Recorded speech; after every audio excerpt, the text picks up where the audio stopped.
And now in the second half of our fourth and final class, well, this probably could have easily been a 6 or even 8 class series.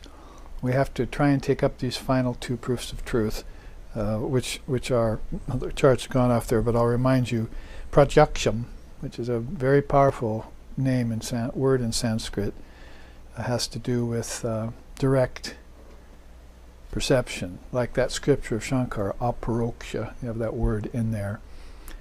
So pratyaksham is a knowledge by direct experience. In the Gospel of Sri Ramakrishna, he sometimes seems to talk down on book learning, but so people think they don't have to read, but we've already seen how the revealed scriptures and some of these books that teach us about Dharma, especially in the West where we're just getting introduced to it. We're trying to come off the, one cross-section of people are trying to get off of the immoral curb and get to Dharma, and the other cross-section are trying to get off of the intellectual frame of reference and get to Dharma. So it seems like the whole thing, whether people are coming from the church way of thinking or from science, evolution, or theology, that there has to come to this understanding of the Dharma, and direct spiritual experiences is what Sri Ramakrishna advises in the Gospel when he talks about book learning not being quite enough. Of course, we know the book learning that he would really rue in his people, the people of the time in India, were these text-tortured scriptures and commentaries and so forth that had been tampered with over ages by the priest class and began to be used for money making and paving the way to heaven. The same old things that happens in every religion. That's in a cahoots with the ancestor cross-section of things and the rebirth cycles and all that. They're learning the same knowledge over and over again, like one of the 5 cosmic bondages of India's teachings is getting attached to effete rituals and ceremonies. You can certainly see that in India. You can also see it in Catholicism and so forth. But if you can somehow breathe some life into it, like Vivekananda's comment, have the intelligence inform the heart, and have the heart keep the intelligence from getting too dry. So dryness and emotionalism, both those things, you're going to have to be careful if you're on this cusp of trying to understand the Dharma from India, deeper traditions. The wisdom teachings are obviously and far away more elevated and deeper than anything we've encountered probably in many hundreds and thousands of years in the West. There have been lights as far as personalities go, the luminaries in all religions, and there have been a few movements towards higher thinking amongst, like, say, the Greeks, philosophers and so forth, some of the Romans. But it's been very difficult to find something as thorough and as widespread and as intense and as deep and as long-lived as you find in the darshanas of India, whether they're orthodox or non-orthodox, astika or nastika. There's so much to glean and to learn from all of them. And wonderfully, you don't have to be a Hindu to learn them, as Vivekananda proved by bringing them west, bringing a lot of these teachings west in 1893. First on the scene to make sure that we got this authoritative information early. So part of that direct perception has to do with practicing your sadhana, like in the beginning of the class we were talking about how you eat food and after you do mantra over it, you get pure energy from it, and you do practice with that pure energy. You shouldn't just stop to get pure energy and then live a healthy life. You see, and with some jogging and bicycling and dancing and singing with nice yogic clothes on and doing asanas and a little breathing exercise would be a kind of stopping short of the goal there. If you get this healthy energy from good food, you're supposed to do the 4 yogas with it. That would be one way of saying. You do deep scriptural study with a teacher, and you meditate on that, the conclusions of those scriptures. You use that higher knowledge to increase your devotion to the Lord and Mother of the universe, and then you try and serve others. It's a fourfold package that's incomparable, and it works in the realm of both inaction and action. It shows you what not to do. You should have gotten over that a long time ago. But it also shows you how to do better and how to not do at all. So, I mean, not how not to do at all, I keep pointing to that because it's already gone, but it has to do with anupalabdhi. I don't know how much time we're going to give to that, but I'm going to give enough of it to give you some definitions about it that might help understand the non-cognition or apprehension of the non-existence that anupalabdhi brings us. But before we get to that, let's look at pratyaksham a little deeper. I've put up these 2 charts that we can go through in no time at all. There you see there what's often referred to, and Krishna is one of them that refers to it, knowledge, knower, and that which is to be known. It's a dharmic teaching of a high level, but it's not non-dual. It takes a triputi that's very prominent in people's practitioner stage as they understand deeper and deeper, and puts a finer point on it.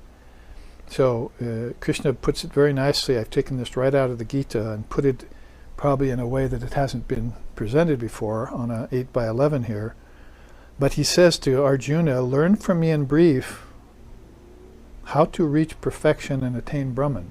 So that's how important it is to encounter a triputi, like waking, dreaming, and deep sleep triputi in Advaita, or your in-breath, your held breath, and your out-breath in early yoga practices. These are important, but they're at different levels of the Dharma. You probably don't want to skip levels. If you didn't breathe properly in yoga, in practice, then you probably wouldn't understand waking, dreaming, and dreaming in deep sleep, would you? So there's a connection between these that are stage-like in progression, and circumstantial implication should have showed you that. One of those 6 proofs of truth would have introduced you to that idea. So learn from me the difference here and how to reach perfection and attain Brahman. Bullet points, we'll go right through them. Detached from senses and objects is the first thing about knowledge. Subdue speech, body, and mind. Relinquish attraction and aversion.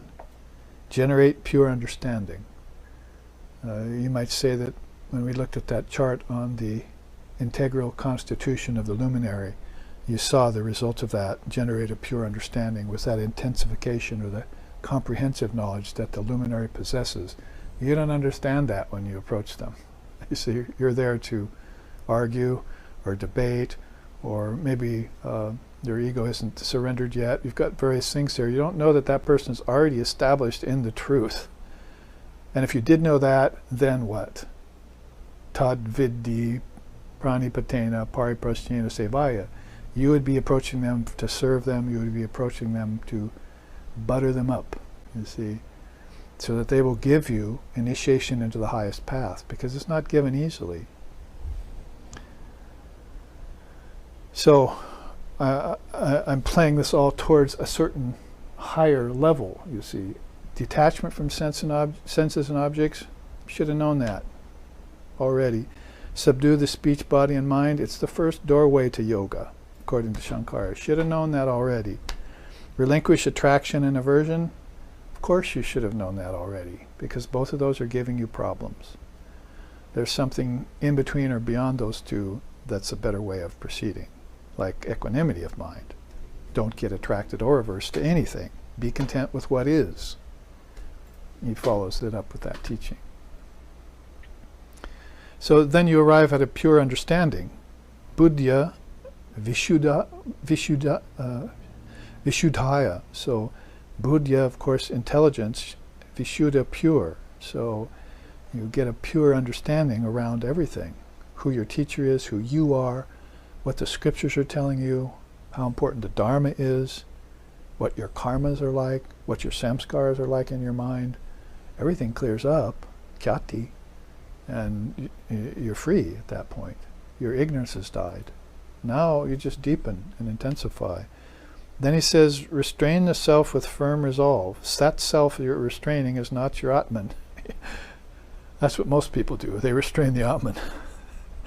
That you want to restrain the ego and let the Atman have full reign.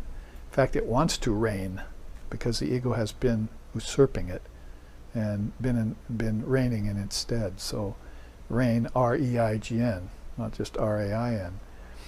So you want this true self to come forward. Will the real self stand up? Then take refuge in dispassion. But Vashishta calls that being the great pretender and so forth in his teachings to the young Sri Ram in Yoga Vashishta, that beautiful scripture. He wants you to be, after this understanding has come and your detachment has set in, you want to then settle into that detachment and not move from it again. That's a kind of dispassion that's matured. It matures in 12 levels, they say. First it's meek, then it's middling, mridu to madhya, and then finally it's intense. Pretty soon it's supreme, para vairagya, or tivya vairagya, they call it. So you want to settle into detachment so that it can go through these 12 stages. You see how intricate it is. You may have reached that, and then you don't entertain it long enough. Maybe you only reached the madhya stage. You say, okay, I've enough with detachment now, and you give it up, sort of.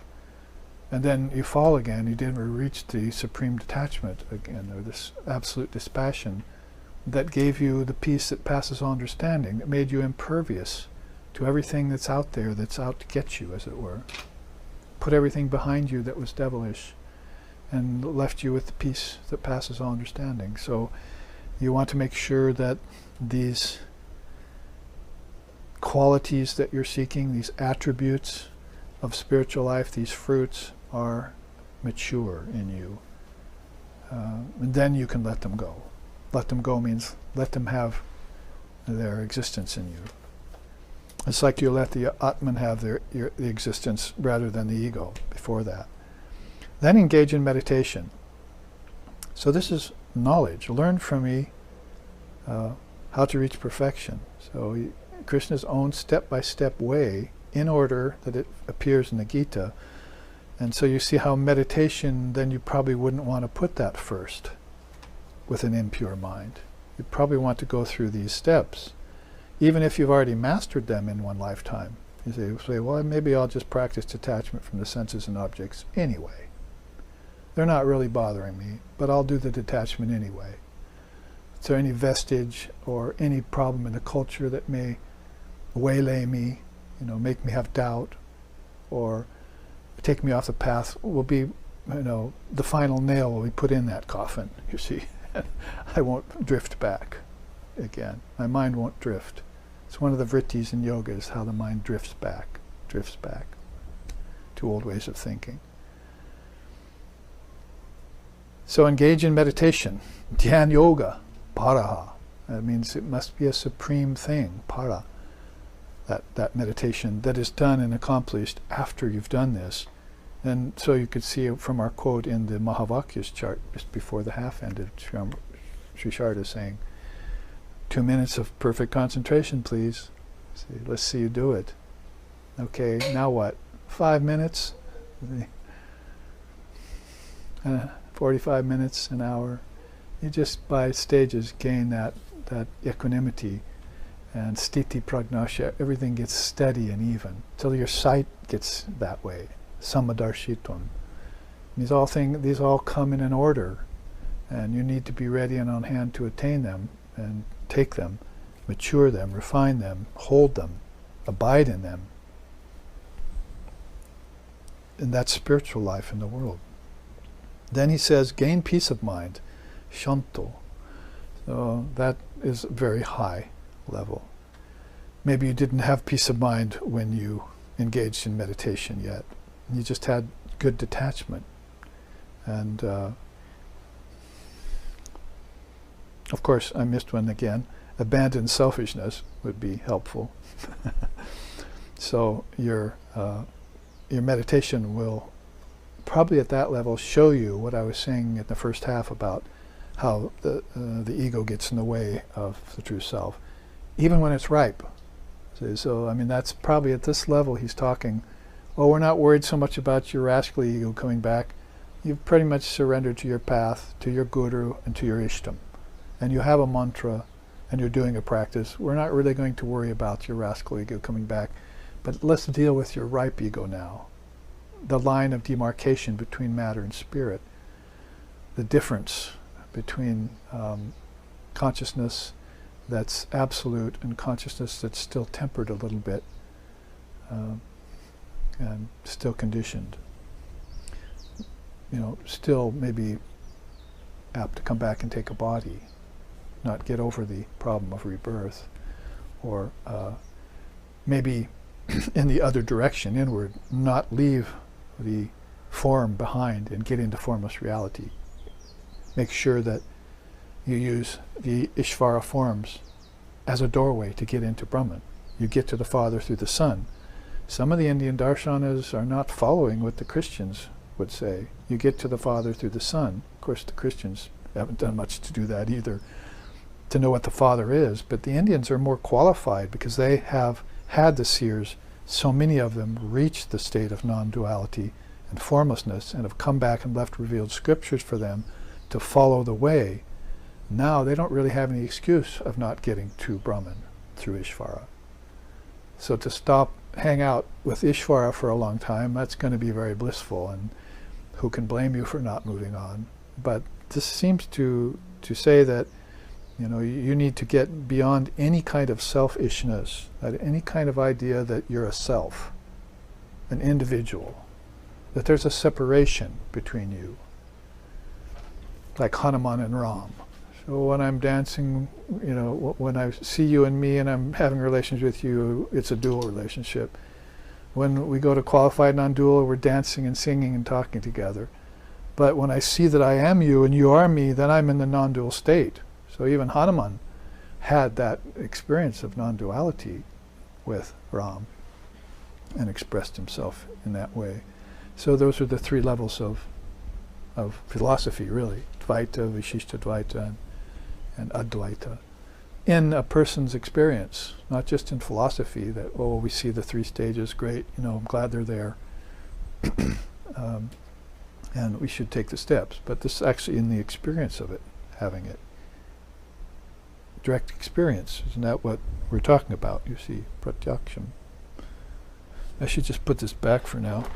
I'm pointing at the wrong thing. So we get the pratyaksham, the perception.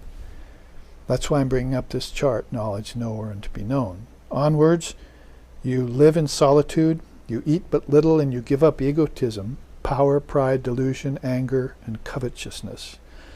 Ahamkaram balam darpam kramam krodam parigraham.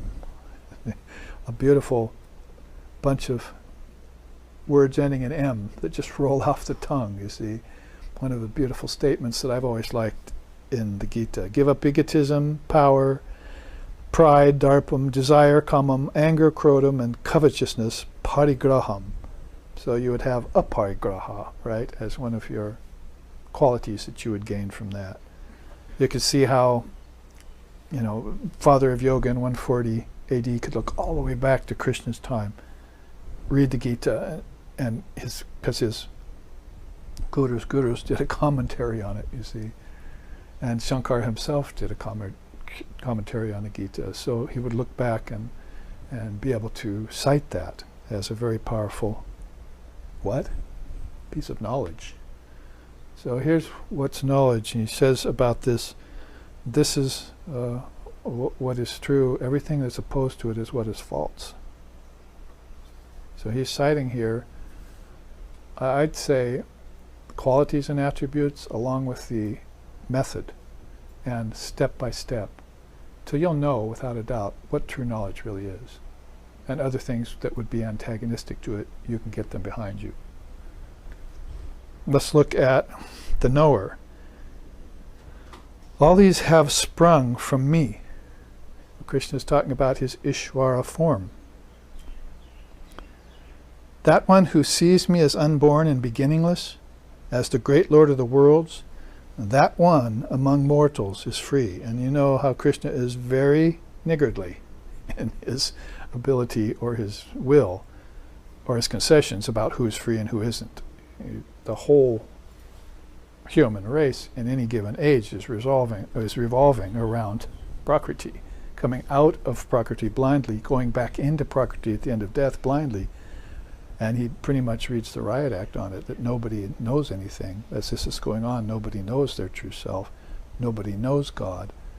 Very few know the Dharma. And when they do know the Dharma, they don't take it to the nth degree and realize their self. So later on, he starts giving little concessions out. First he says, they are not in me and I'm not in them. It's like, lowers the boom. Then pretty soon, a little bit further along in the Gita, you might have noticed, especially if you've studied it with me in the past, or taken up my CD collection and even done that with the book, the great book, the Gita. And then later on he says, I'm in them, but they're not in me. See? And then finally, towards the end, he goes, those who are knowers like this, he says, they are in me and I'm in them. They are my true ones, you see. So he's very, very unwilling to grant by words or concessions that freedom. There's actually a teaching in one of the songs of India about Divine Mother. She's very, very reticent to grant knowledge, even more reticent to grant liberation, but pure love for her, she's even more reticent to grant that. So it's all leading up to this love of the Lord for the Lord's sake, and that can't happen if the ego's in the way, even in the slightest way. You're loving what you can get from the Lord, even in the subtlest way, if you're attending upon the realms of the Lord, playing in the fields of the Lord, and so forth. But when he turns and says, I'm in you and you're in me, then you know, game over. All games are over. See, you say maybe the Vaishnavas have a problem with that. I don't think all schools of Vaishnavism do. Maybe just some of the ones that are more on the scene today. But how about the teaching of the four kinds of qualities? Samipyas, Sayujya, Salokya, and Sarupya. Sayujya comes at the end, and it means liberation. You become the same form of the Lord, you become with the same name, you live in the same age as the Lord, like the disciples of Sri Ramakrishna got to do, and the disciples of Christ and Buddha got to do. But Sayujya, it ends up in a non-dual state of identity with the Lord. So this is a state known even to bhaktas and devotees, you see, of this. Probably spending too much time on that, but it's good to, when we come across these things, talk about them. That one who knows me as unborn and beginningless, as the great Lord of the worlds, that one among mortals is free. But what about those who love the Lord but don't really yet know him as unborn and beginningless?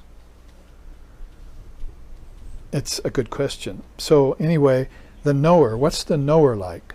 Self-controlled, dritya, undiluted, asamoha. Moha is delusion. He's asam, he's free of it. He's actually not even open to it. It's just, it doesn't exist for that being.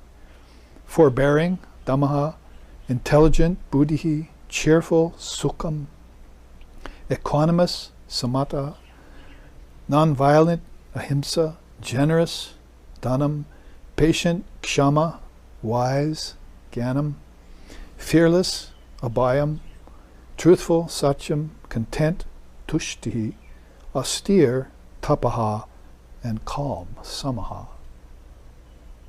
Samaha, calm hardly defines the word samaha, but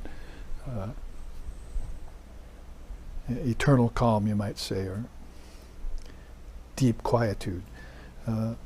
So if you see a person with all or any of these qualities unveiled, some of them may be veiled and some unveiled, or sometimes in a great being like Sri Ramakrishna, you saw them all unveiled. All the lights on the stage were on in the Sri Ramakrishna incarnation.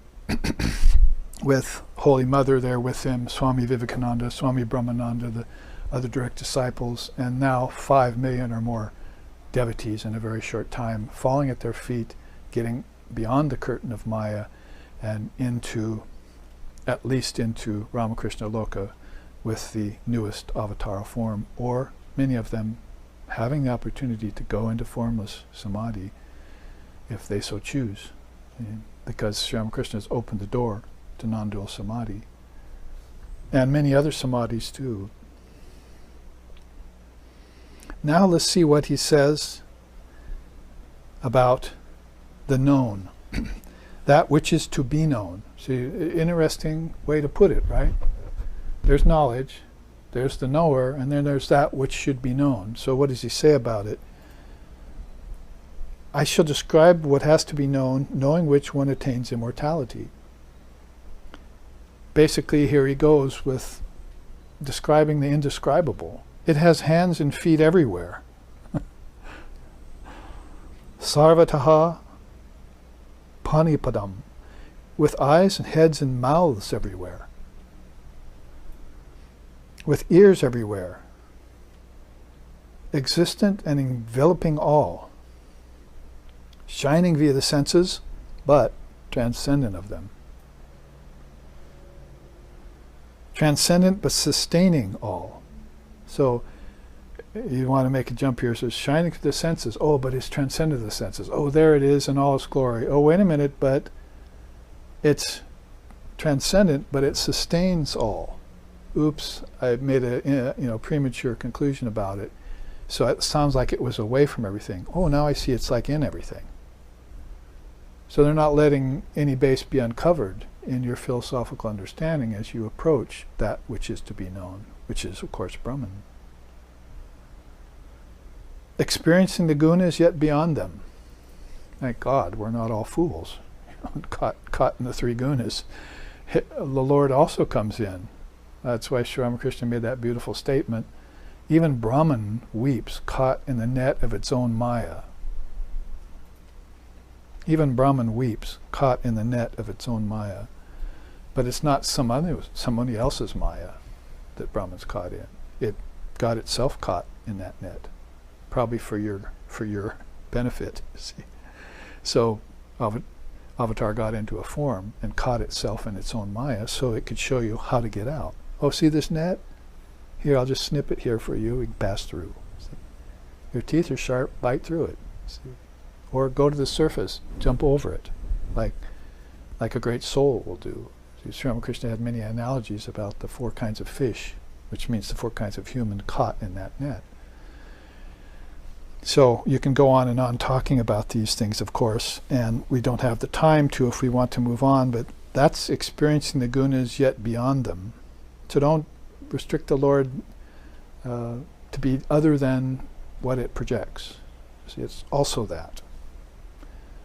It's the Mahat. You see, it's its mind, its form is also the highest conception of form that the human mind can comprehend is how Vivekananda gave that credence. At the same time he said, even Ishvara is a projection of the mind. It's a form, it has to be. It's just a very high form. But you need friends in high places, right? It's moving about, yet it remains ever still. This is a bhava padartha. You see, it moves about, yet it's ever still. It's a Zen koan in Advaita Vedanta. Krishna's handing them out here. See, how can it move about but be ever still? So you have to think about that. Must be that the movement is apparent only, and that it's like a dancer has a stage. A dancer will move around, but the stage stays the same. What am I using here? See, it's like that. So Sri Ramakrishna often used that. The snake sometimes is still, other time it wriggles. See, so the snake still is Brahman, the snake wriggling is Shakti. And Shakti gives the appearance of something called Maya. Brahman can't move, it doesn't need to because it's everywhere. Yet there it is wiggling, you see. So this is almost putting all 5 of these together at once when Sri Ramakrishna makes a statement like that. And all he was doing was observing nature and telling you what he saw. But he was telling you what he saw on the level of truth or of Dharma. At least Vishishtadvaita. He loved Vishishtadvaita, qualified non-dualism. That's where he could broadcast from, you see, the highest teachings. It's incomprehensible, yet all-pervasive. It's indivisible, yet divides into multiple beings. We'll figure that one out. Go take a piece of paper and just start listing everything that's almost like he did up here. It's one truth, but it has many ways of expressing itself through knowledge. So now you've taken into account non-dual truth with the Dharmic teachings, and it's going to fill in all the gaps in your thinking process and remove all the ignorance that was there, and leave you complete, Purnamada, full of all this. It's the underlying support of all beings. I hope I haven't left any out yet as I move through these. So that's called the substratum, or kutastam. Sometimes they use those words. Underlying support of all things. But it's not the things themselves. Be like, again, like ether holding space. If you want to use a similitude. Ether holds planets, but it doesn't move. It isn't moved by the movement of planets. You can't displace ether. So it's be the closest thing in this world to use as an analogy or a metaphor to explain the immovable nature of Brahman. Because air will move if I do this. You can displace air. But the space that was there where the paper was when I picked this up is still there when the paper moves. And when I put it back, the space did not get changed at all. So space has been one of those things that has driven the minds of the geniuses of our time into high flights of thought. Unfortunately, it was only intellectual thought on matter, because ether is a part of matter, if you account for it, because many of the scientists didn't. Oh, there's only 4 elements. And so when you, it's probably one of the reasons why, if we didn't account for 5 elements, one of them being ether, that we didn't understand that there were 5 kinds of ether, that one 5 led into another 5. Oops, I'm missing my quintuplication process here. Roll the dice and get 2 5s. Be better for you. Beyond darkness, it's the light of all lights. Jyotisham apitaj jyotis. Beautiful, like Swayam Jyoti. It's the light of all lights, shining by its own power, like a sun. It's seated in the hearts of all. And, to cap this off, it is knowledge, the knowable, and the goal of knowledge, all 3. Jnanam, Jnayam, Jnanagamyam. A nice thing you can memorize there to know. And so it's a long list of things, but it doesn't take long to go through. And it's Krishna's own classification in the Gita of what knowledge is, what the knower is, and what is really to be known with the whole thing. You might be able to say, gee, I almost ran afoul of it because it looks like knowledge and what is to be known are the same thing, right? But look at the difference in what is to be known. He's not saying all this is to be known. It's knowledge itself. This is what's to be known. And this is what people don't know, even when they have this.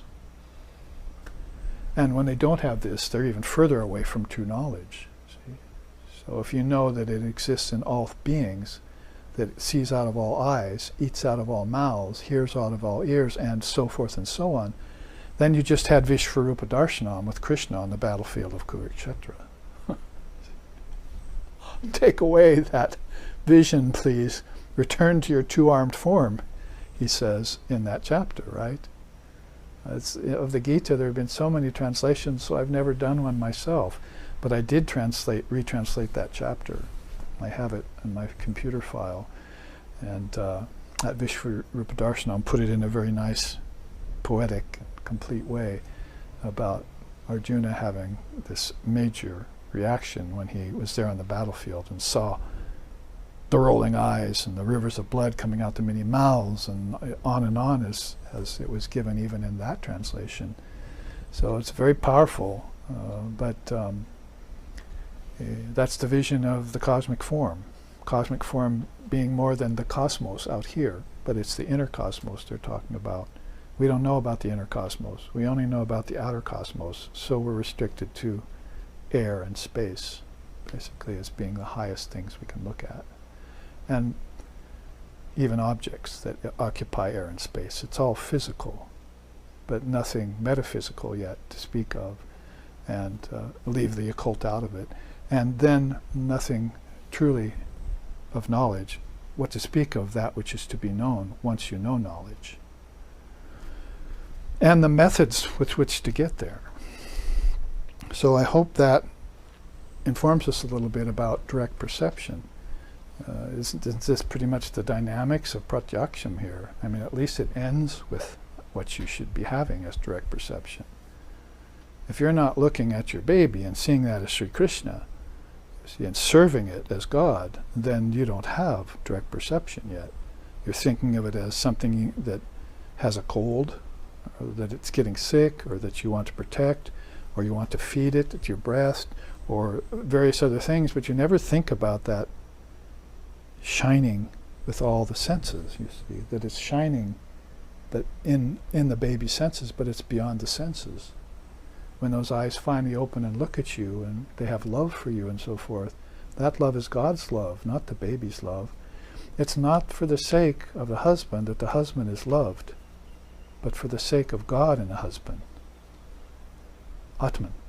And it's not for the sake of the wife that the wife is loved, it's for the sake of the Atman in the wife that God is loved. It's not for the sake of the baby that the baby is loved, it's for the sake of the Atman in the baby that is loved. Right out of the Upanishads. The Gita is actually called another Upanishad by India. Krishna calls it that himself. He's got like 18 chapters there, all called different yogas. And at the end of each one of them, he says, in the Upanishad of the Bhagavad Gita, here's these 18 chapters. Prasthanatrayam, it's one of the three great landmarks of scriptural history. So, and it happens to lean a little bit more towards bhakti. Upanishads lean a little bit more towards Jnanam. So what a combination if you want two wings of the bird. You should be studying them both. You should be revering both Krishna and the rishis and Shankara. And you might want to look into Divine Mother too, by the way.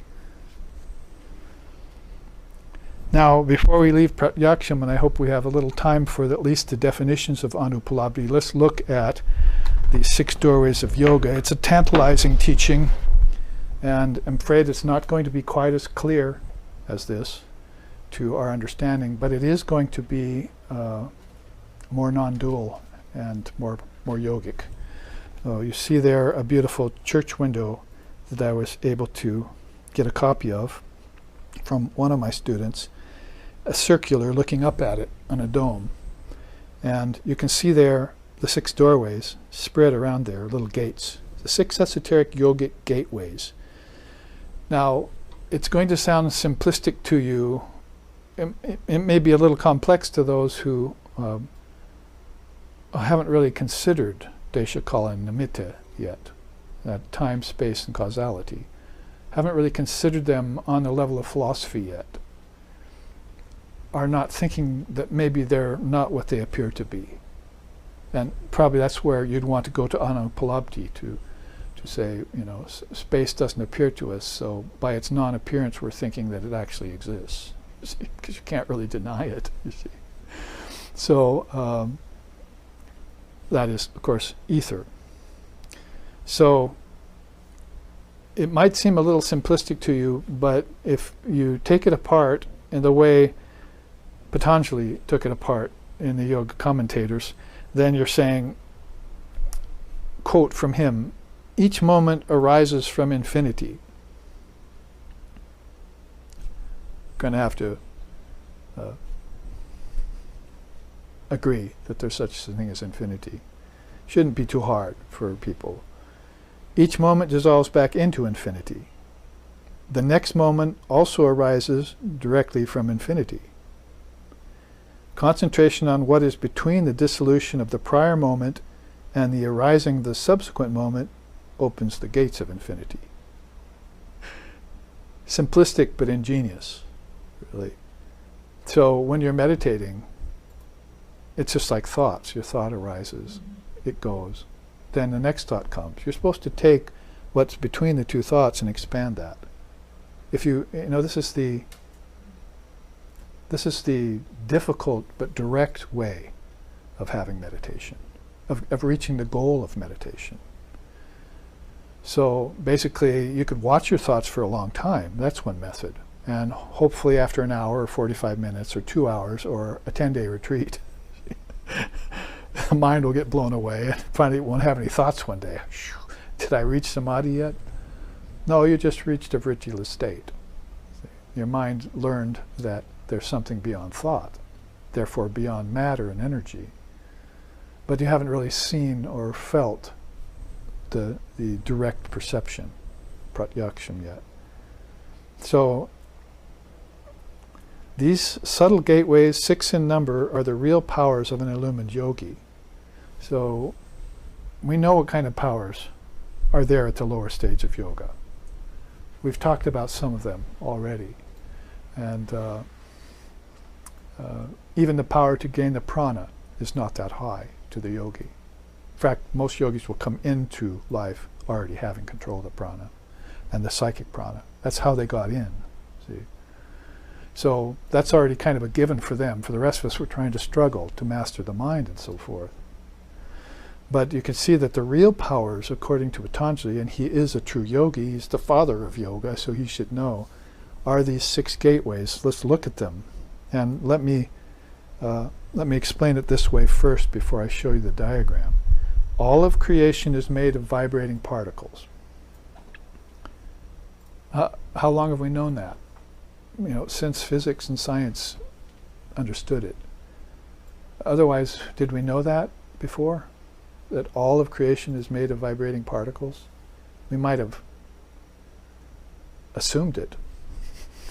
Should we go back and look at assumption? Because it's a very good analogy for that. We might have assumed that everything was vibrating particles, but until we developed the electron microscope and put it on the splinter of the object, we did not know that. Ah, now I see. I have veritable proof for that physically with my senses. Of course, anupalabdhi is going to be a proof that's beyond the senses, but let's not confuse it yet. Just to know that all of creation is made of vibrating particles, so that's kind of a new discovery. And for the aspiring yogi, he's going to take that up. Oh yes, I see what objects are made of. Some people are going to go towards emptiness with that.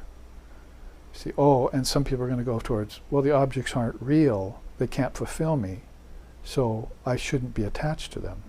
There's many ways in which this first premise, understood, can take you. Going on, each particle has an inner movement. Now I'm starting to put time with space, right? Then many particles together make up an object. Now I've got the objects that fill space. You following? Following this?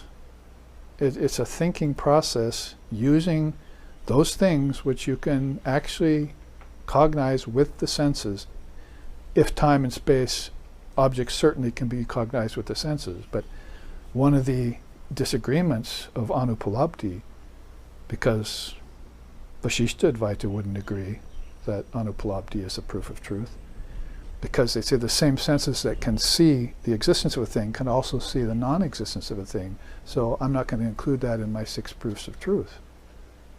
But the father of Samkhya, Kumarila, or one of the fathers, of later Samkhya, you say, yes, we accept that absolutely, along with Advaita Vedanta. This is why Samkhya and Advaita Vedanta agree and go together so well, because they accept anupalapti, non-apprehension of the non-existence of things. As jarring as that sounds at first, we can look into that in a minute. But let's repeat that. All of creation is made of vibrating particles. Each particle has an inner movement. Many particles together make up an object. Not that hard to follow, even for us non-scientific buffs. Many moments following one upon the other take up time.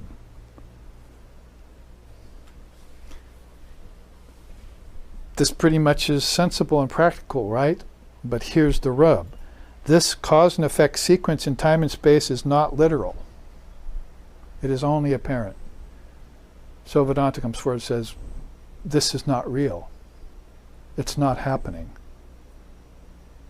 I mean, look back at some of your other proofs, or look to the luminaries, or look to the non-dual state, or look to deep sleep, or look to samadhi or nirvana, or look to your coma that you had in your life sometime. Look to the non-existence of a thing to find out that this isn't going to hold water, that time went away, that space goes away, that objects are not real.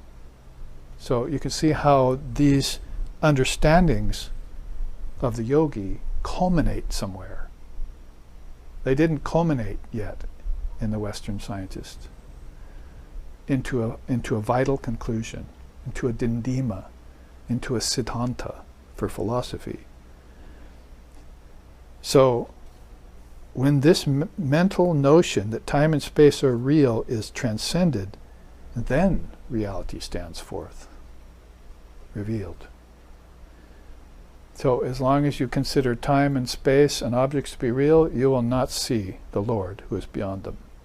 If you want to put it very simply, you'll be seeing the unreality of things. You'll be taking the unreal as the real. You'll be taking the non-eternal as the eternal. You'll be taking the wheat as the chaff. You'll be taking God as mammon. Doesn't it sound like what everyone's doing? But look at it from the standpoint of the luminary chart that we just saw. What are they doing with this wisdom? They're in bliss. They have the peace that passes all understanding. They have deep comprehension that's not based in time, space, and objects. Everyone else is absolutely has a death grasp on those three things. Nobody's saying, oh, I think that's unreal. But if you look at it incrementally, that the creation is made of vibrating particles, and you look at the vibrating particle and see that it has no basis in reality, that it changes in a billionth of a second, it sounds like Jesus saying, you do not build your house on that sand. You must build your house on bedrock.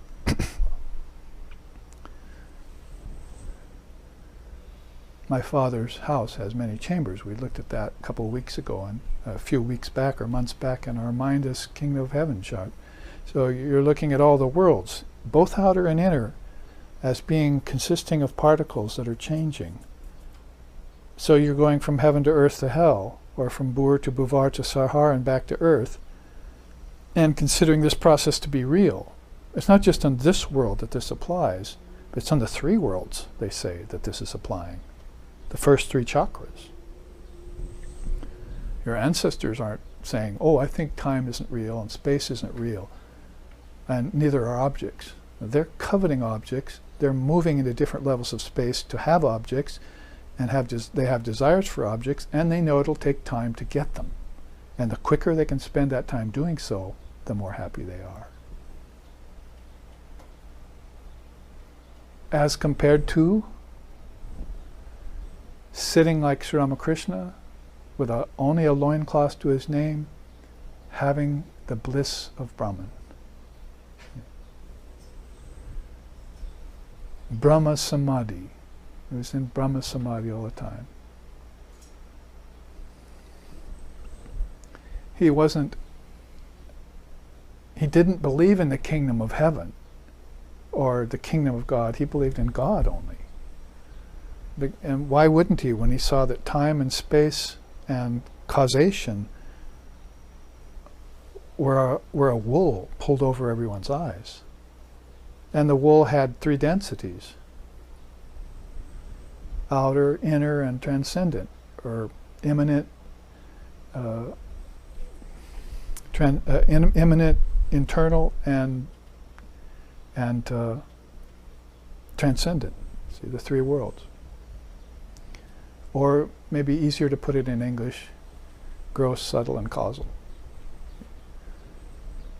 And you had bodies that went with these too.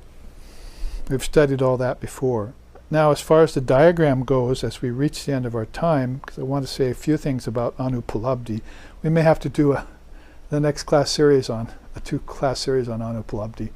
Maybe we can do that early next year or something, or when there's a chance for it. But I put these little gateways here so you can follow this window as it goes along its trajectory around and in to comprehension of eternity.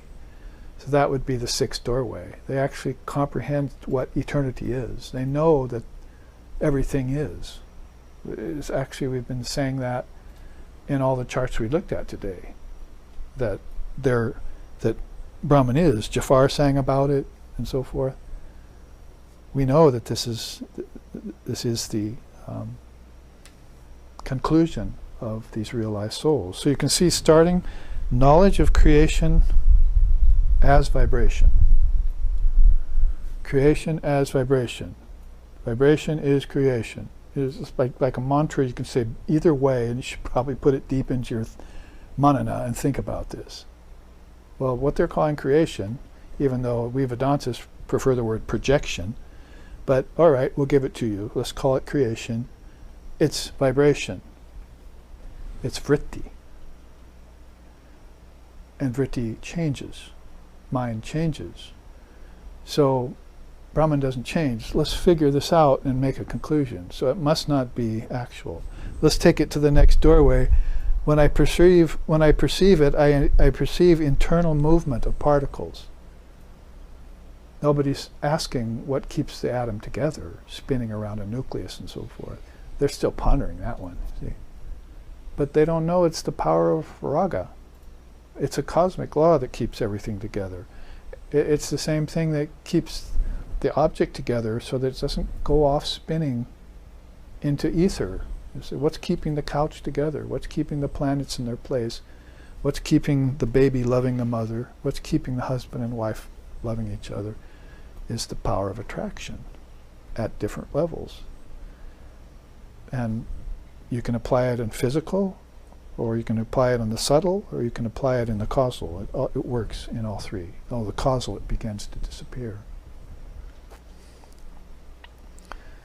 From this second doorway, I mean, pretty much what's already given you a clue is that something's changing and there's a movement to it.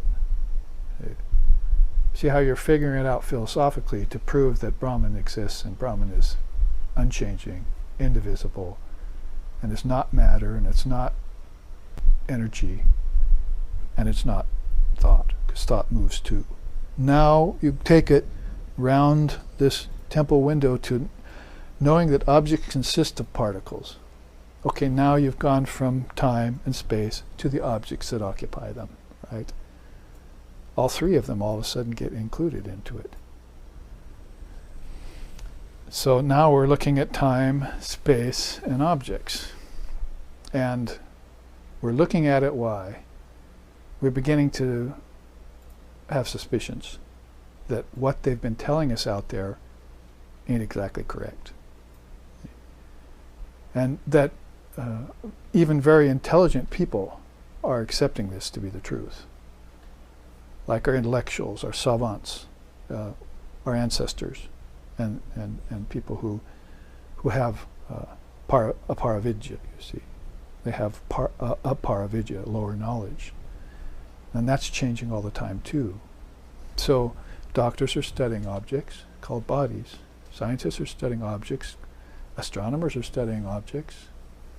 Everyone's studying objects in the belief that they have a birth, a life, and a death, and that they know that they move, and they know that they're made of particles because science has told them so. But nobody's backing off it and saying, oh, I see, it's all an illusion. It's all non-actual. Who can make that jump? Only the person who, like that great luminary,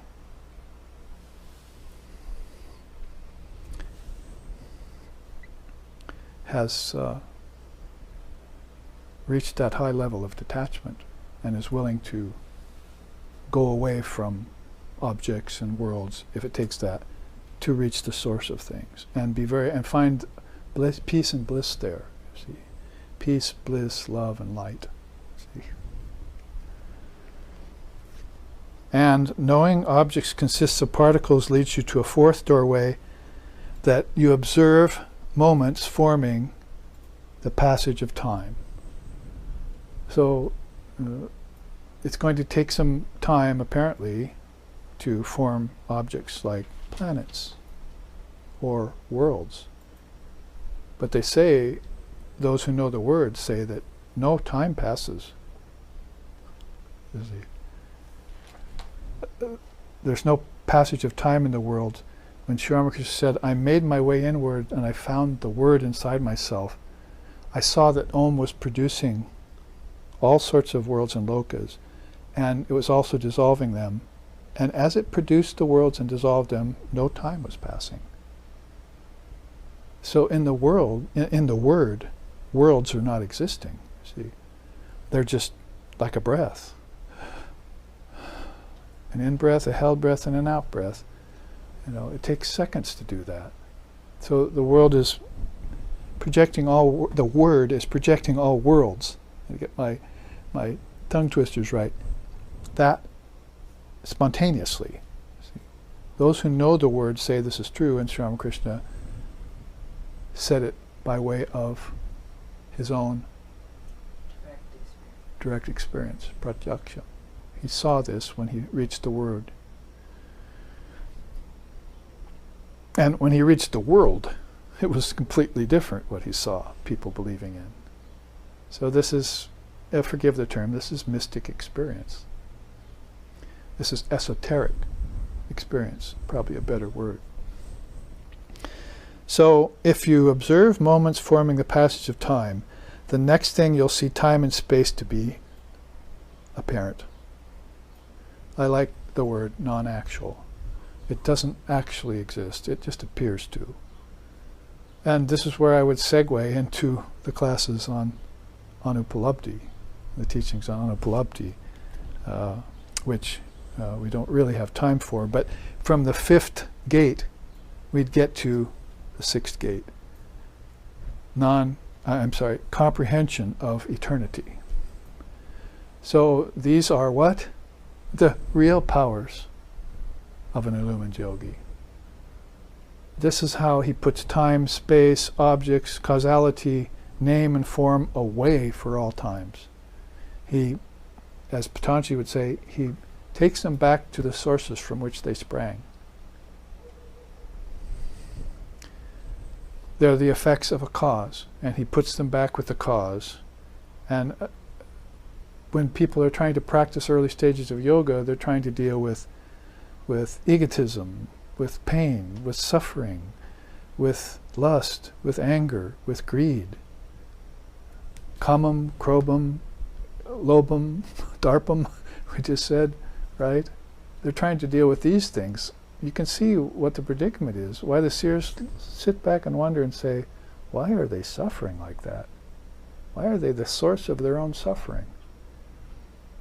They're not even pondering the doorways yet. They've taken the doorways of time, space, and objects to be real. Then, based on thinking they're real, they're doing actions with them that then will cause them karma, which then will cause them suffering. And then they're lost. Somebody quoted to me in the email today, one of my students from Iceland quoted to me, Shiva is lost in the mother. Even if you shout in his ears, you'll not be able to break his identity with Mother, with Divine Mother reality. Even if you shout in his ears, he's fully merged in Divine Mother reality. So that's a different kind of lost. It's lost to everything that's pain-causing. It's lost to everything that is pleasure-causing. It's lost to everything that vibrates. It's lost to everything that spends any time in time, or attends space in space, or has a death grasp on objects like our Western savants do. Even after they've studied them to find out that they're really nothing. Their projections of our own mind is really the only astute way that you can go back to that. Oh, this only exists because my mind is existing. It's the power of my own thought that's created the object. There's no other way to go to make sense out of it. So this is where the rarefied level of Anupalabdhi comes into being, and I think we're going to have to save that for another class that we're going to, somewhere, if you follow us, you won't miss it. So we will look at Anupalabdhi in that way. In the few minutes remaining, I have this to say about it, because I looked up in the scriptures some things. Anupalabdhi, the way of the absence of something is perceived. The way that the absence of something is perceived. That's Anupalabdhi.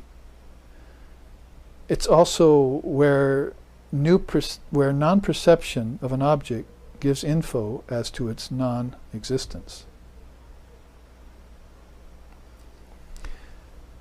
And they explain it this way. All things exist in places, either in a positive or negative relation. In the former, that is the positive relation, it is the senses.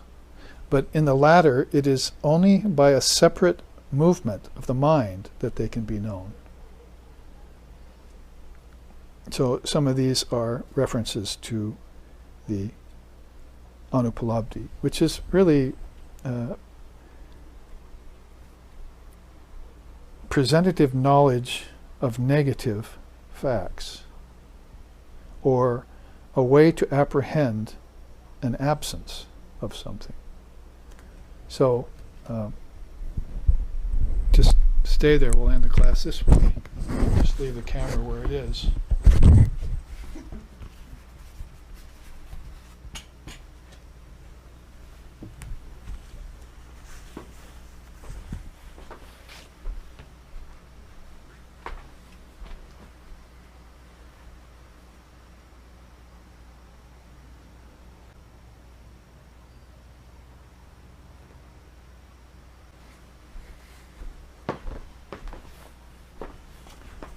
So if you looked away and looked back, or if you kept your eye on this space that I was occupying, you would know I existed by my non-existence, because you had seen me exist before, and when I got up and left, then you saw proof of the teacher. Proof of the teacher was in the fact that he wasn't there anymore. So that's an example of Anupalabdhi, and we can apply it to many things. For instance, to creation, the 24 cosmic principles, space, time, and objects, or Brahman. You can really use that in how do we know that we were talking about it in the car. How do we know about our birth? How do we know rebirth is true? Because we were the witness to our birth, and then we were gone from this world. Then when we saw the world, we came back and took another form. So we saw our absence, and then we made our presence available again. You see, presentative knowledge based on non-existence. So a lot of these things have to do and are wound up in this sixth proof of truth, which I say, some of the schools don't accept as a proof of truth because I think the non-dual school accepts it absolutely, and so does Samkhya. So maybe in the future we will have some classes about Anupalabdhi. Maybe I can even work it in to one of the next series, and therefore play off of it and sort of conclude this series of 4 classes by including it in the next series of classes. So we will, but as you probably know now, this is the last class, and we're going to one of our Dharma visits to the West Coast. I hope we see all of you there. In Oregon at the ashram, in San Francisco at the retreat, that is outside San Francisco. It's a summer retreat, and at a seminar we're giving in Portland to sing the Avadhut Stotram together of 40 verses and take it apart, because that's concentrating on something real. You have to get through the unreal before you can actually enjoy the real. So that's another way of putting this. It's not like we are nihilists or voidists or immature Advaitists. We look at both the internal and the external, and we see the one state in which to dissolve them into. And then after we have that, we concentrate on that in deep comprehension and extract the essence of bliss and wisdom out of it. That is the road of the Dharma leading to the highest truth. So here, let's end with a chant.